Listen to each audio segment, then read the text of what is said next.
What's up, everybody? Matt Maran here for another weekly update. So there's a ton of news to go over, primarily because of the Chicago Motor Show going on right now, and so lots of new debuts. First off, Subaru has revealed the 2020 Legacy here, and so it's all new. And the biggest news here is the turbo motor is returning for the first time since 2012. It's going to replace the 3.6R version and brings back the XT naming actually from the Forester and Outback. Usually it was just called the GT in the Legacies, but now we of the XT. It's only going to be available on the top two trims though. It's going to be an XT Limited and an XT Touring. It uses the 2.4 liter turbocharged 4 from the Ascent and does the same 260 horsepower and 277 pound-feet of torque. Subaru says 0 to 60 will be 6.1 seconds for that one, which is pretty good. It's going to have standard all-wheel drive, of course, but it only comes with a CVT, and that's the biggest disappointment here.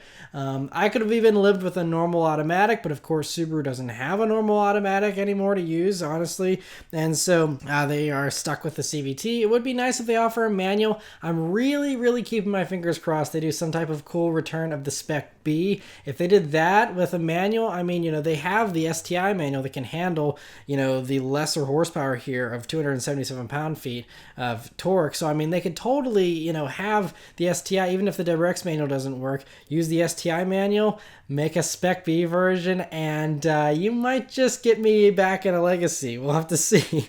As a previous Legacy GT Spec B owner, this gets me really excited. If the CVT was better, and maybe they will be better with it in the 2020 versions, because they did say the CVT now uses a lower viscosity oil to reduce horsepower loss by 32%, which seems huge compared to their previous CVT.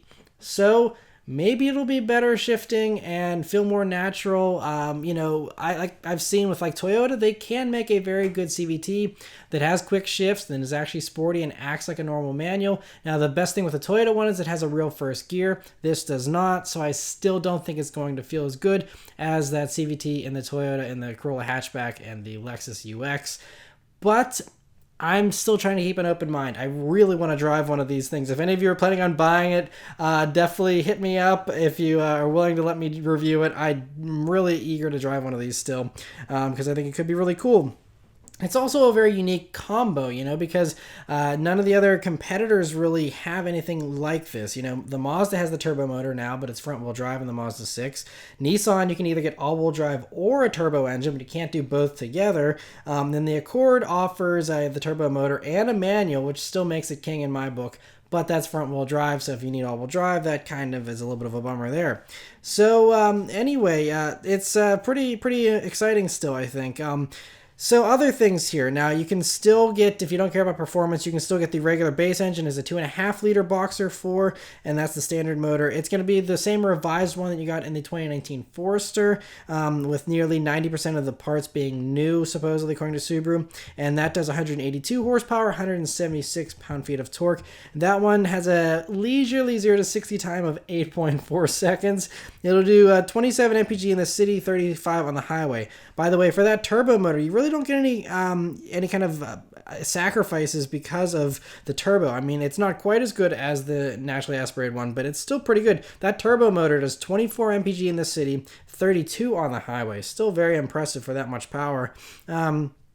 Other things here, the 2020 Legacy now rides on Subaru's new global platform, and there's a few tricks that they have up their sleeve as far as making the bodies stiffer for the whole structure. There's a lot of engineering detailed stuff that goes into it all. I don't have time to cover everything about it here, but they say it has better refinement, quietness, stability, and agility. And so they've reworked the suspension, all that kind of stuff to make it handle sportier as well.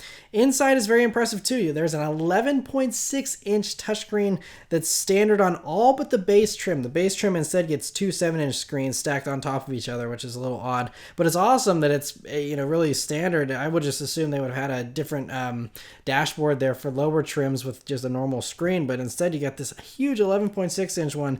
That's really impressive. It has a split setup still where you can have like media on the top and then navigation on the bottom, or vice versa, whatever you want to do, similar to the Ram's 12-inch screen. And then on that new top Touring touring trim, there's a few other new features like ventilated seats, a heated steering wheel, and a front view monitor for helping in parking situations and stuff. Both the limited and touring models get heated front and rear seats as well. The heated steering wheel you can get actually on the limited version as an option as well, but it's standard on that top touring trim. The touring trim also gets Nappa leather seats for the first time, so they're really going after the Mazda 6 here with Nappa leather. Is exactly what the Mazda uses too. And anyway, these are going to be going on sale in the fall, they say, but no pricing has been announced yet. But anyway, very, very interesting there. And please, Subaru, please offer it for the manual. You would gain so much respect for me if you did that. It would be cool. And there's kind of hints that they may be doing a sportier version eventually, because there's also a sport trim of this Legacy, but that's only available in the base 2.5 liter engine. So there is no sport model for the turbo motor, which is kind of odd. But again, Mazda also, kind of makes that turbo motor more of a premium thing instead of a sporty thing. But you would think Subaru knows that people that are going to go for the turbo motor, many of them most likely are going to want, the sportier looks. And so that sport model, supposedly, they didn't show any pictures of it here, but that supposedly has sportier seat stitching and red accents, similar to the sport trim on the new Forester.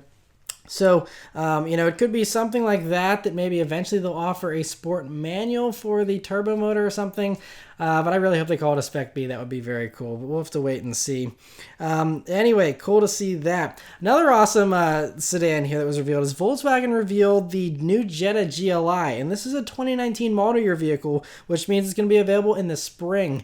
So coming very soon, actually. And this is going to be getting the newest 2-liter turbo from the GTI with 228 horsepower, 258 pound-feet of torque. You can get a manual transmission as standard, which is great. They're continuing on with that. The DSG is going to be optional. And you get these sportier looks. There's standard LED headlights and taillights. Dual exhaust there in the back, and new 18-inch wheels also give it a sportier look here. It also regains the independent rear suspension that was lost on the new Jetta. The base ones don't get it in the regular Jetta, but they re-added it again for the GLI for better handling, which is great to see. It's also a sportier suspension setup, of course, for the GLI, and it also lowers it by 0.6 inches over a regular Jetta. The brakes are from the Golf R, which means they're massive brakes for a vehicle like this. Very impressive there. It also has an electronic limited slip diff as standard, and there's other standard stuff that's a pretty nice list of standard stuff here, including keyless access and push-button start, 10-color ambient lighting, dual-zone automatic climate control, automatic emergency braking, blind spot monitoring, rear cross traffic alert, and that's again all on that base trim. They didn't name all the trims except there's going to be 2 of them. The top one, they said once is going to be called the Autobahn trim, I believe, and there's also going to be a 35th anniversary model, which presumably is just for this year, and that's going to give you black accents and a black roof. And that anniversary one, strangely, is the only one that gets the DCC adaptive damping suspension system, and that adds an additional comfort mode as far as drive modes go. So not sure why that wouldn't be on the top Autobahn trim as well, but that's the way they're doing it, at least for this year. The base model gets cloth sports seats. The Autobahn gets leather.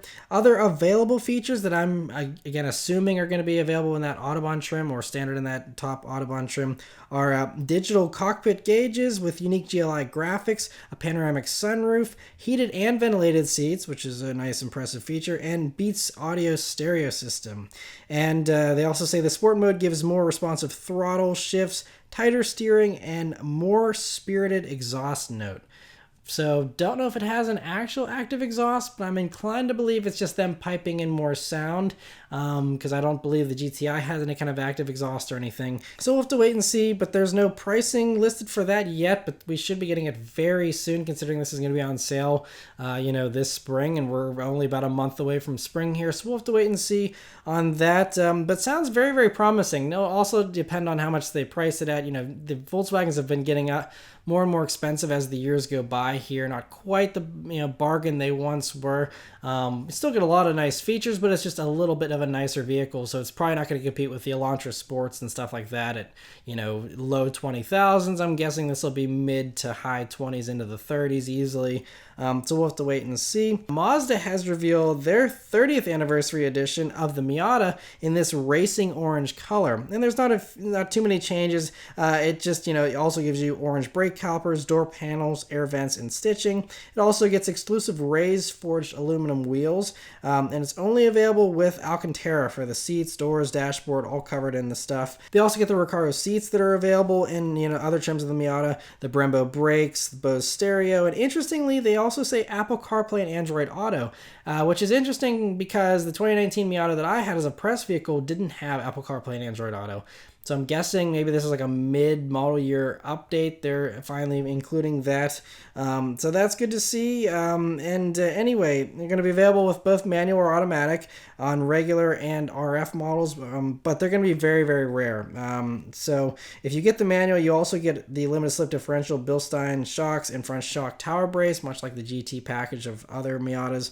But anyway, they're only making 3,000 of these for the world, and the US is only getting 500, and that's for both RF and normal convertibles combined. So maybe an even split of 250 for each, but very, very rare. Manuals are going to be starting at $35,915, and then the RF version is going to be starting at $38,515. So a couple grand more than what normal Miatas go for, but very, very rare, maybe a little more collectible as well. So anyway, cool to see that. And Toyota had a few debuts here at the Chicago Auto Show. The first is a mild refresh for the 2020 Tacoma. And so on the outside here, it's mostly just a new grille and wheels. The TRD Pro version gets these unique sequential LED headlights that look pretty cool as well.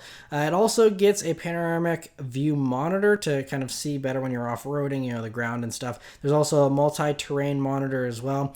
And it's going to be available in an exclusive army green color, as well as a few other colors. And that TRD Pro version also gets new lighter 16-inch wheels, and the suspension has been retuned to maximize the lighter wheels benefits.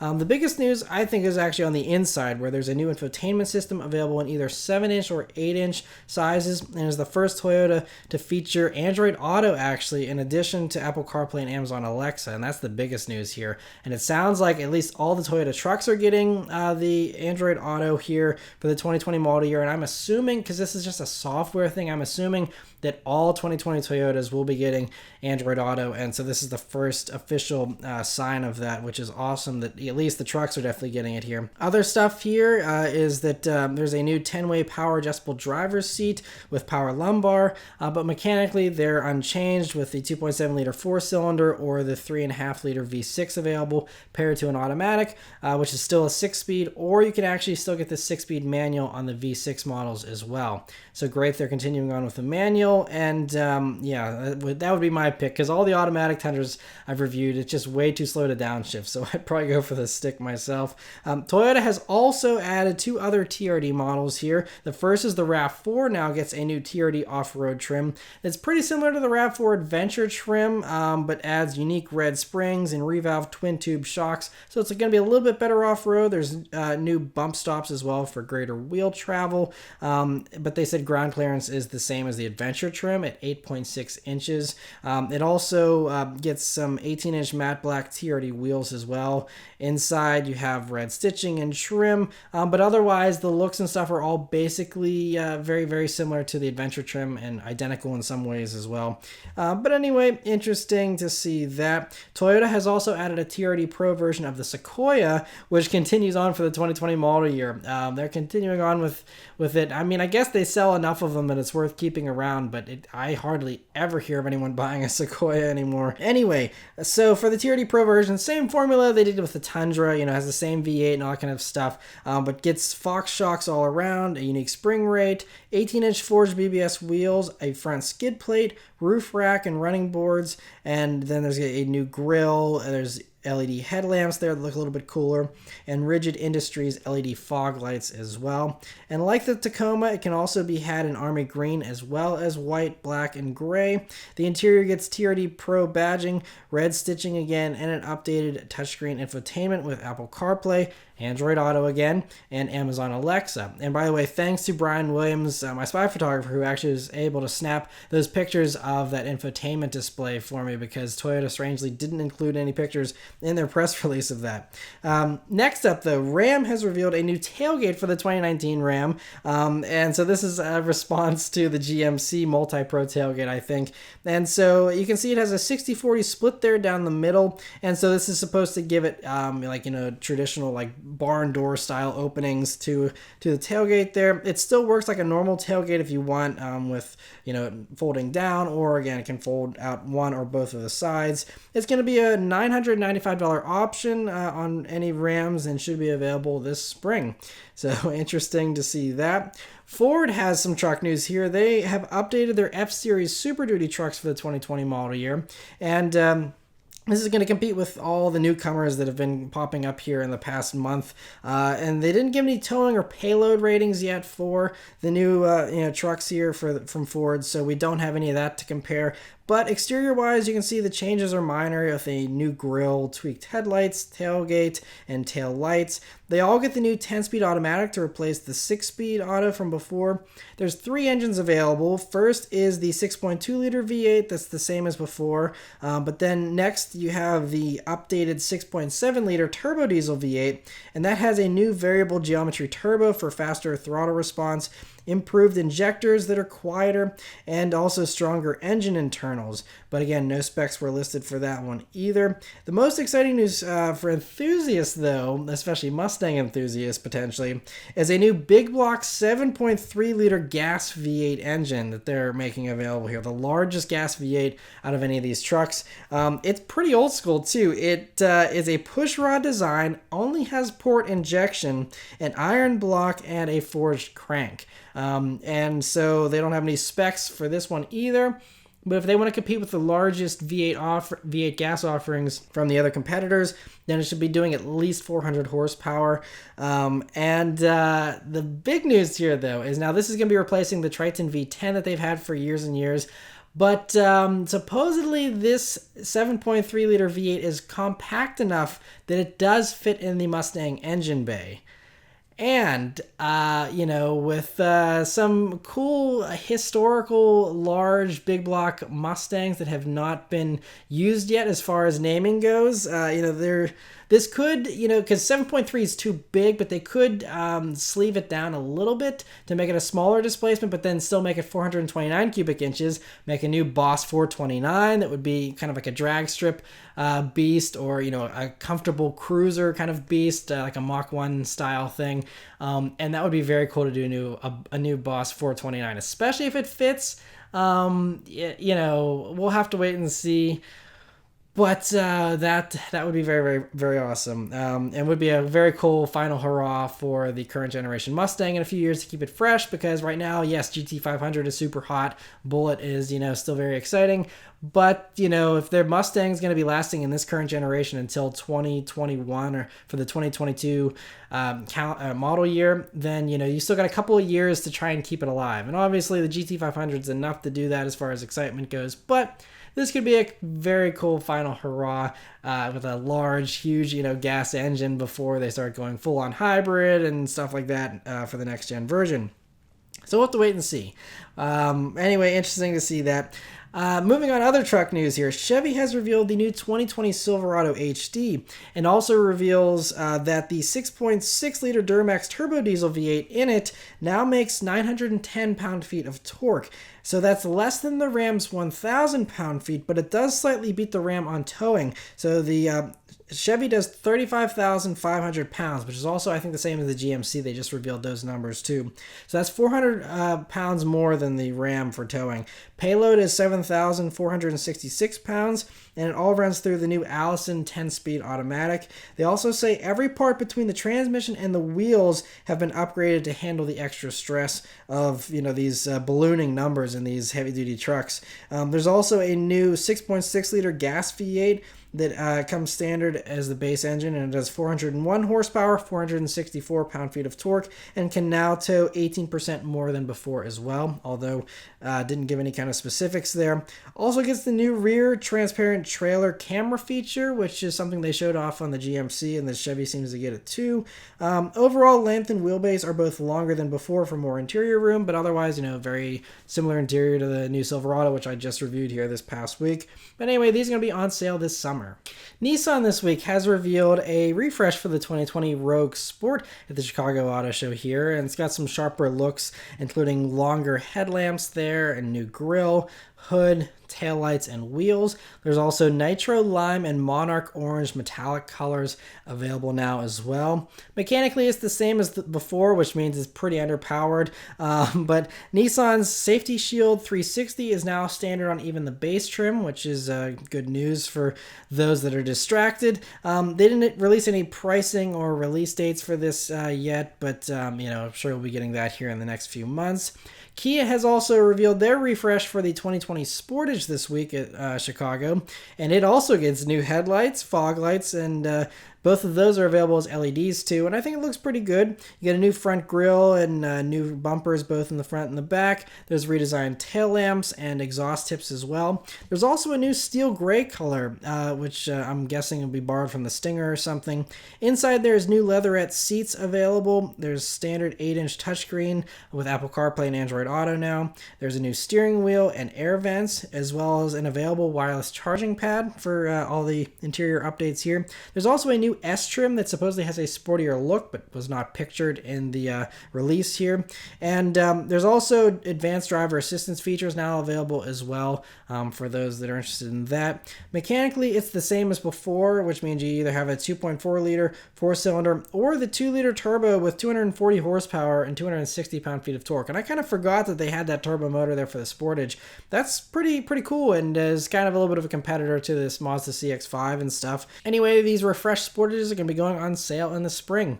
It's cool to see that. Kia has also revealed pricing for the Telluride that was revealed last month in Detroit, and so it's going to be starting off with the base LX model with two-wheel drive. It's going to be starting at $32,735, including destination, and that's a couple $100 within all the other competition, so very competitive.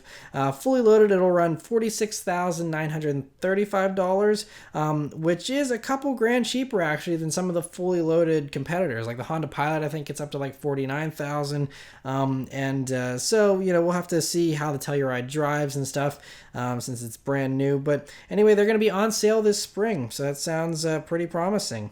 Land Rover has also revealed pricing for the 2020 Range Rover Evoque this week, and so it's going to be starting at $43,645, which is only $850 more than the old model, which is a pretty decent, it's not too much of an upcharge considering how much improved this new Evoque just is. Really nice, and I mentioned all the differences in a previous weekly update, so you can go back and search for 2020 Evoque on my channel and should be able to find that. But if you want the faster hybrid version with 296 horsepower, that'll be about $4,000 more, and that's starting at $47,595. If you want the top trim, those start at $56,795. So I'm sure you could probably get an Evoque up to around 60 grand with options and stuff if you really tried. But anyway, these are also going to be on sale in the spring, and so cool to see that. And some other Land Rover news though, moving on from the Chicago stuff, Range Rover has also debuted the Velar SVAutobiography Dynamic, which is quite a mouthful for a name. It's the first Velar to get the V8 though, and that's the biggest news here, and very awesome they're offering it. And so it's the kind of the old school Land Rover Jag that we know and love, that just tosses these huge engines and everything. And so this gets the 5-liter supercharged V8 from the Jags that does 542 horsepower in this application. 0 to 60 should be around 4.3 seconds because they say it matches the Range Rover Sport SVR's time. It also gets retuned software for steering, transmission, dampers, rear diff, and the all-wheel drive, along with a firmer air suspension. There's upgraded two-piece brakes and an upgraded transfer case as well.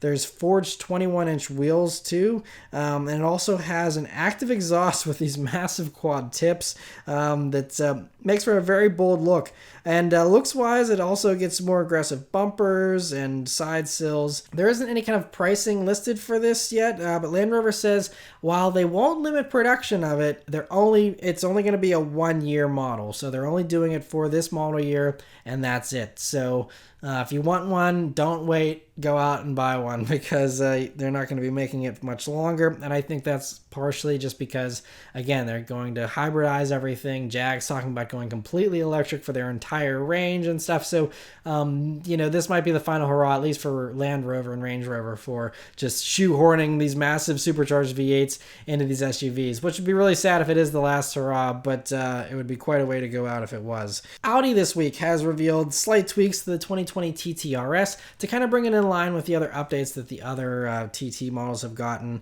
in the past few months here. So you can see there's a slightly restyled front and rear bumpers here. There's also a redesigned rear spoiler now. There's new side sills and an optional Matrix OLED reverse lights that, according to Audi, put on a spectacular display. Not sure how or if that'll be legal here in the States. We'll have to wait and see on that. But other stuff here, there's going to be some new colors, including Kalami Green, Turbo Blue, and Pulse Orange. And there's a unique RS page now for the virtual cockpit and a new RS design package. You can see there on the interior, which gives you much more bright color accents around the inside there if you'd like, but it's just an options package. Mechanically, it's the same, which is very good considering it uses that glorious 2.5-liter 5-cylinder turbo engine, which sounds like a mini V10. And so very awesome. They're continuing on with that. It's good they didn't change the TTRS too much, because that is a phenomenal formula. Aston Martin has teased the Lagonda all-terrain concept this week that they're bringing to the Geneva Motor Show next month. And so this is most likely going to, hint at a production version that's coming eventually, since Aston's CEO was quoted as saying about this teaser image, "The Lagonda all-terrain concept offers explicit clues regarding what will be the first Lagonda model to enter production and further demonstrates how Lagonda's zero-emission powertrain enables us to create spectacular cars that will radically redefine their sectors of the market." So if you remember last year, they said that Lagonda was going to be the arm of Aston Martin that is completely electric and focused on luxury and performance, but I think more so on the luxury side still. And so this is the first EV from Aston Martin, which will be interesting to see. Again, it'll be a concept at Geneva, but again, should hopefully give us some clues about the production version that will be coming. And so anyway, interesting to see that. Mazda has teased a new crossover they're going to be showing at the Geneva Motor Show, and they didn't name it, but it's likely the new CX-3, unless they plan to make a CX-4.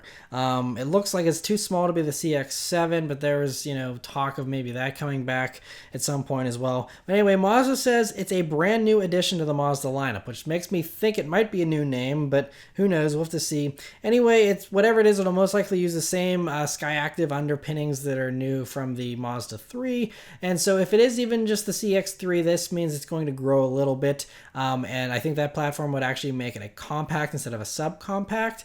That would make it pretty close in size to the CX-5, but again, that's already on its refresh, so maybe, this will get a little bit bigger, get pretty close to the CX-5, and then maybe the CX-5 will grow, in the next couple of years here to kind of fill out the gap a little bit. So we'll have to wait and see, and we'll, of course, see more of this in Geneva next month, and maybe some other teasers before then.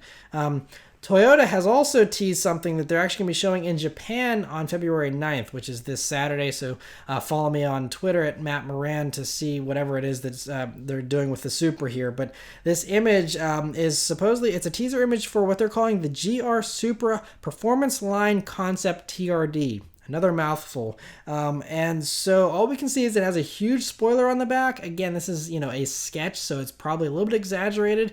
And this is a concept too.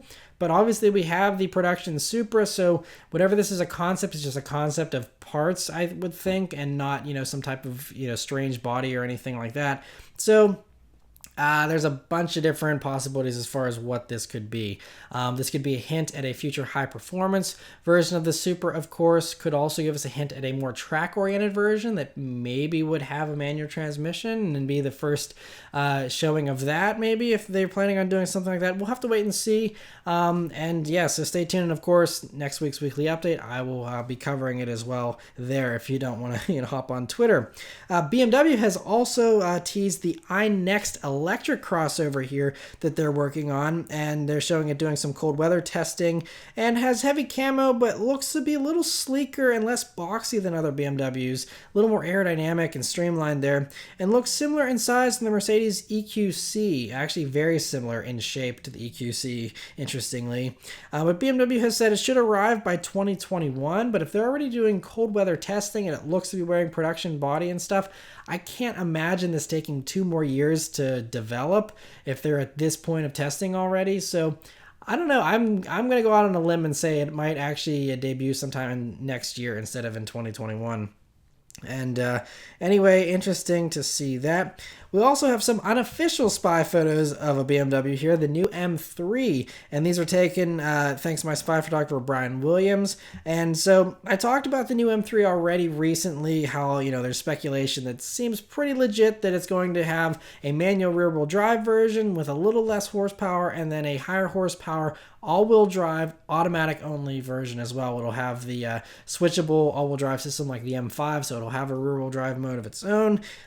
So anyway, in these pictures you can see the huge brakes it's going to have, the quad exhaust, and the wider fenders, although the camo really minimizes those very well, so it doesn't seem quite as radical. It's not going to be like a wide body kit or anything, very subtle in typical BMW fashion, I suppose. But anyway, it's rumored this is going to be revealed at the Frankfurt Motor Show in September, so we have a little bit of a wait for that if that turns out to be true. But anyway, interesting to see that. Also, an electric or plug-in hybrid version of the Ford F-150 was spied for the first time. And so a Ford executive already confirmed an EV version of the F-150 is coming. So that's not really news. It's just more interesting to see them actually already working on this. Now, I don't know if this is just a very early mule and or if they're actually planning on rolling it out soon and keeping the same body. But I mean, the F-150 is due for a complete redo, so I'm sure this is probably just some type of chassis mule and not going to be close to the production version or anything. But anyway, interesting to see them starting to work on that. There's also a new report this week from Mopar Insider claiming that Dodge is going to be making a Charger wide body they'll be revealing this year as a 2020 model year vehicle. And so it would be getting the same improvements as the wide body Challengers, and they're saying it would be available for the RT Scat Pack and the Hellcat, exactly like the Challenger. And, this makes complete sense to me because I think a lot of people, especially in the Mopar community and Charger owners especially, were wondering why the Charger is missing out on all the fun of the Challenger with the wide body and the red eye and all kind of stuff. Meanwhile, the Charger has just had the Hellcat, which is amazing, but it's had that for a few years without any kind of changes, really. And so I think this would certainly make sense as, again, a good way to keep it fresh until, these all new versions of the Charger and Challenger come in a few years. And so anyway, interesting to hear that. And sounds very believable to me, but again, is still just a rumor.